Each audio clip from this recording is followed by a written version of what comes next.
नमस्कार। जय हिंद, जय भारत। हमारे देश ने काफ़ी संघर्ष करने के पश्चात विजय प्राप्त की, परंतु विजय प्राप्त करने के बाद भी भारत को अनेक युद्धों का सामना करना पड़ा। अगर मैं कहूँ कि अपने पड़ोसी देशों के विरोध का सामना करना पड़ा, परंतु प्रत्येक समय में भारत देश ने अपने वीर जवानों के कारण हमेशा विजय पाई। दिनांक 16 दिसंबर सन 1971 भी एक ऐसा विजय दिवस है जिस दिन भारत ने पाकिस्तान को धूल चटाई थी। इस दिन भारत ने अपने देश के अंदर एक महान कार्य किया, जिसके अंतर्गत पाकिस्तान को हराकर बांग्लादेश को जन्म दिया। इसमें हमारे अनेक सैनिकों ने वीरगति प्राप्त की और यह सब उन वीर जवानों, भारतीय थल सेना, भारतीय जल सेना, भारतीय वायुसेना के जवानों की हिम्मत है, यह उनका साहस है, जिनके कारण भारत ने यह विजय प्राप्त की। विजय दिवस हम प्रत्येक वर्ष दिनांक 16 दिसंबर के दिन मनाते हैं। दिनांक 16 दिसंबर को 1971 के युद्ध में पाकिस्तान पर भारत की जीत के कारण यह पर्व मनाया जाता है।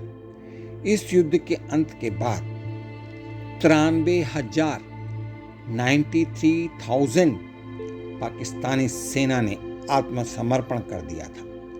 साल 1971 के युद्ध में भारत ने पाकिस्तान को करारी हार दी, करारी परास्त किया, जिसके पश्चात पूर्वी पाकिस्तान स्वतंत्र हो गया, जो आपके सामने आज बांग्लादेश के नाम से जाना जाता है। यह युद्ध भारत के लिए ऐतिहासिक और हर देशवासी के हृदय में उमंग पैदा करने वाला साबित हुआ। पूरे देश भर में 16 दिसंबर को विजय दिवस के रूप में मनाया जाता है। वर्ष 1971 के युद्ध में करीब 3,900 भारतीय सैनिक वीर गति को प्राप्त हो गए थे, जबकि 9,851 सैनिक घायल हो गए थे। पूर्वी पाकिस्तान में पाकिस्तानी बलों के commander lieutenant general A.K. Niazi ने भारत के पूर्वी सैन्य commander lieutenant general Jagjit Singh Arora के समक्ष आत्मसमर्पण कर दिया था, जिसके बाद दिनांक 17 दिसंबर को 93,000 पाकिस्तानी सैनिकों को युद्धबंदी बनाया गया। युद्ध की पृष्ठभूमि साल 1971 की प्रारंभ से ही बनने लगी थी। पाकिस्तान में के सैनिक तानाशाह याहिया खान ने दिनांक 25 मार्च सन 1971 को पूर्वी पाकिस्तान की जन भावनाओं को सैनिक ताकत से कुचलने का आदेश दे दिया। इसके बाद शेख मुजीब को गिरफ्तार कर लिया गया। तब वहां से कई शरणार्थी लगातार भारत आने लगे। जब भारत में पाकिस्तानी सेना के दुर्व्यवहार की खबरें आईं, तब भारत पर यह दबाव पड़ने लगा कि वह वहां पर सेना के जरिए हस्तक्षेप करे। तत्कालीन प्रधानमंत्री श्रीमती इंदिरा गांधी चाहती थीं कि अप्रैल में आक्रमण किया जाए। इस बारे में श्रीमती इंदिरा गांधी ने थल सेना अध्यक्ष जनरल मानेकशॉ की राय ली। तब भारत के पास सिर्फ एक पर्वतीय डिवीजन था। इस डिवीजन के पास पुल बनाने की क्षमता नहीं थी। तब मानसून भी दस्तक देने ही वाला था। ऐसे समय में पूर्वी पाकिस्तान में प्रवेश करना मुसीबत मोल लेने जैसा था। जनरल मानेकशॉ ने सियासी दबाव में झुके बिना प्रधानमंत्री श्रीमती इंदिरा गांधी से स्पष्ट कह दिया कि वह पूरी तैयारी के साथ ही युद्ध के मैदान में उतरना चाहते हैं। दिनांक 3 दिसंबर सन 1971 को इंदिरा गांधी तत्कालीन कलकत्ता में एक जनसभा को संबोधित कर रही थीं। इसी दिन शाम के वक्त पाकिस्तानी वायुसेना के विमानों ने भारतीय वायुसेना को पार करके पठानकोट, श्रीनगर, अमृतसर, जोधपुर, अंबाला, आगरा आदि सैनिक हवाई अड्डों पर बम गिराना शुरू कर दिया। श्रीमती इंदिरा गांधी ने उसी वक्त दिल्ली लौटकर मंत्रिमंडल की आपातकालीन बैठक बुलाई। युद्ध शुरू होने के बाद पूर्व में तेजी से आगे बढ़ते हुए भारतीय सेना ने जैसोर और खुलना पर कब्जा कर लिया। भारतीय सेना की रणनीति थी कि अहम ठिकानों को छोड़ते हुए पहले आगे बढ़ा जाए। युद्ध में जनरल मानेकशॉ खुलना और चटगांव पर ही कब्जा करने पर जोर देते रहे। ढाका पर कब्जा करने का लक्ष्य भारतीय सेना के सामने रखा ही नहीं गया।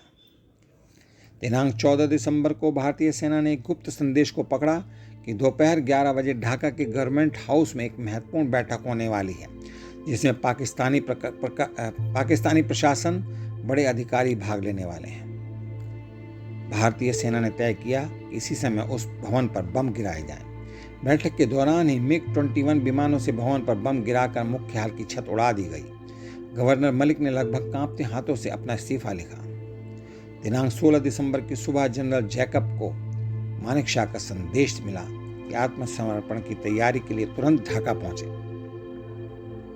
जैकब की हालत बिगड़ रही थी। नियाजी के पास ढाका में 26,400 सैनिक थे, जबकि भारत के पास सिर्फ 3,000 और 3,000 सैनिक, वह भी ढाका से 30 किलोमीटर दूर।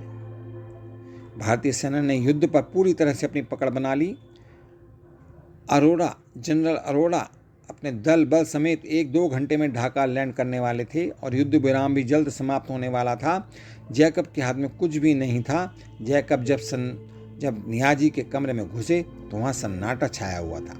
आत्मसमर्पण का दस्तावेज मेज पर रखा हुआ था। शाम के 4:30 बजे जनरल अरोड़ा हेलीकॉप्टर से ढाका हवाई अड्डे पर उतरे।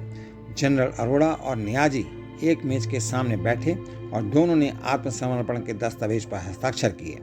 नियाजी ने अपने बिल्ले उतारे और अपना रिवॉल्वर जनरल अरोड़ा के हवाले कर दिया।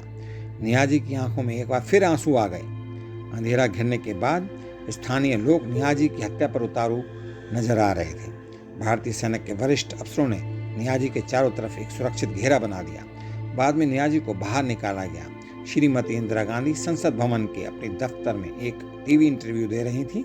तभी जनरल मानेकशॉ ने उन्हें बांग्लादेश में मिली शानदार जीत की खबर दी। श्रीमती इंदिरा गांधी ने लोकसभा में शोर शराबे के बीच घोषणा की कि युद्ध में भारत को विजय मिली है। श्रीमती इंदिरा गांधी के बयान के बाद पूरा सदन जश्न में डूब गया। इस ऐतिहासिक जीत की खुशी आज भी हर देशवासी के मन को उमंग से भर देती है और इसके मुख्य हीरो जनरल मानेकशॉ, उनको बाद में सम्मानित भी किया गया और उनको फील्ड मार्शल के पद पर पदोन्नत किया गया। इस प्रकार से हमारा विजय दिवस वास्तव में विजय दिवस है, क्योंकि इसी दिन हमने भारत से दिसंबर 1971 के युद्ध को सफलतापूर्वक जीता था। और इन्हीं शब्दों के साथ मैं आज के इस वीडियो को समाप्त करता हूँ। आप सभी का बहुत बहुत धन्यवाद। मंगल कामनाएं और शुभकामनाओं के साथ नमस्कार। जय हिंद, जय भारत।